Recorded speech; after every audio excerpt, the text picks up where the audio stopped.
this is a very important lesson that I believe is extremely important for every person to understand. And I'm being very, very serious with this because it hits home. There was a Rabbi Lau, I believe, he spoke about this. It says like this: there's three items that if you look in the Torah, it speaks about miksha, which means, let's say, for example, I'll give you 3 examples.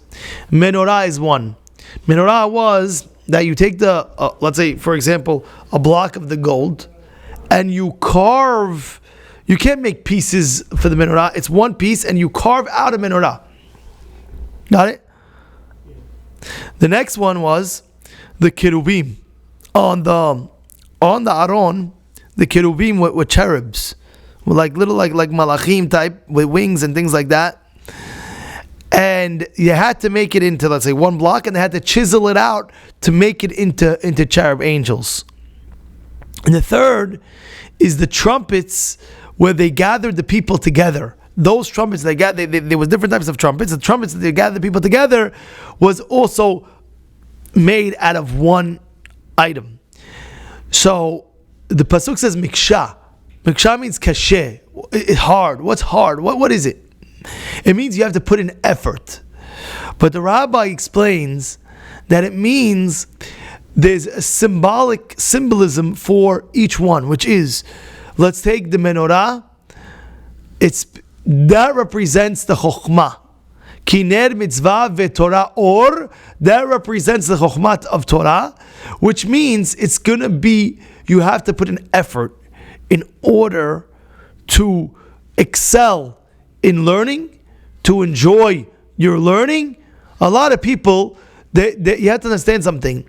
The Gdolim, they're addicted to the learning Torah. Some people, they can't stop learning. They really can't. They're in love. How do they do that? They put in the effort. Yeah, Kadash, is this? I don't want to hear any beats in the background. You sure? Hear it now, please, one more time. They don't want to have what? They want to excel in the learning. You have to put in the effort. And I always say this, and you should remember this, and that is, the more you are going, for example, to review, let's say you learn a page of Gemara, the more you're going to review it and know it so well, you're going to enjoy it more and more. This is proofs in the Gemara Mesechet Ta'anit I'm bringing out, and I'll give it to you right away, quickly. It says about on Tisha B'Av, you're not allowed to learn Torah because it's sweet. One of the opinions says over there, if you look in the 4th Perek, it speaks about what? It says, because since you know it so well, so it's so delicious. When you know the Gemara so well and you review it again and again and again and again and again and again, it's just your neshama clicks to it. It's beautiful. Second thing is the trumpets. The trumpets is a symbolic for leadership, because they gather in the people with the trumpets. They blew it, and all the people would come together. So it's a symbolism of leadership. If you're going to be a leader in any aspect, I'm talking about in leadership in anything. You're dealing with a lot of people, you're delegating here, delegating there. In that situation, you must understand, it requires effort. Don't think it comes just, it requires that you put in the work for it. And I always say, example to it, every father, every mother, she's a leader, he's a leader. And therefore you have to conduct, for example, your Shabbat table. You have to conduct it, it's going to put effort, but you're going to uplift your Shabbat table with some stories, and you come prepared. You say nice, amazing stories, and you're going to put that effect to it. You're not going to say, be boring, no. You're a father, you're a mother, you want to say a story, and you put effort into that as well. And you lead the shulchan.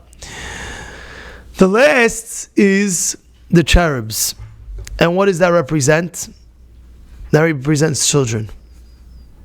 Children, it's not easy pass. It's not, you bring children to the world, which is great, but you got to work it. You got to put in chinuch. Don't just rely on the schools, the yeshivot. No. Don't just rely on that. You as parents have to infuse in them more and more.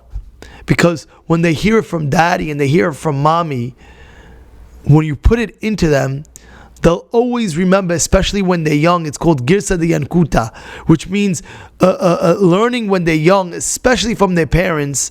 They see things they'll always remember. And it'll always be in their brains. And it could be 40 years from now. In 40 years, oh, mommy and daddy used to do this. And they're 45 years old. It doesn't make a difference because it's so engraved when they're young and from the parents. And that's why, as a parent, it's not just cruise control. You have the children, okay, let them be. The yeshivas will take it. No, you read them good Jewish bedtime stories if you can. Sit on the table, learn with them. I was once with a Rabbi Saruya, and I'll never forget. I came to him I walked him home. I came to him, I see his daughter was on the table, young daughter, young kid, with her sefer, with her book. So I was looking, I said, what is this, Rabbi? He says, no, when I come home, I put my bags down, put everything down, and first thing, before I eat dinner, I learn my daughter every single night, half hour, 20 minutes, half hour. It was shocked. Just learning. They have a seder, they have something amazing. Take advantage of it.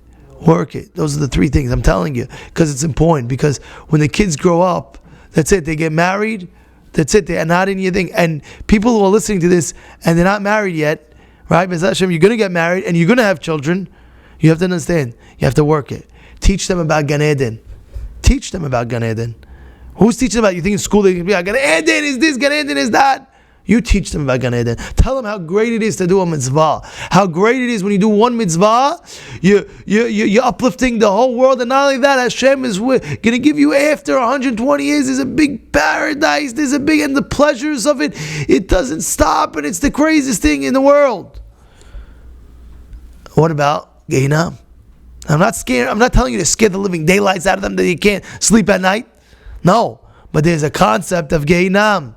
There's a concept of that. And I'm telling you, what I'm telling you is because I remember Gedolei Hador spoke about it to their children, again, not to terrify them, but there's a concept. There's punishment if they do sin. There's punishment.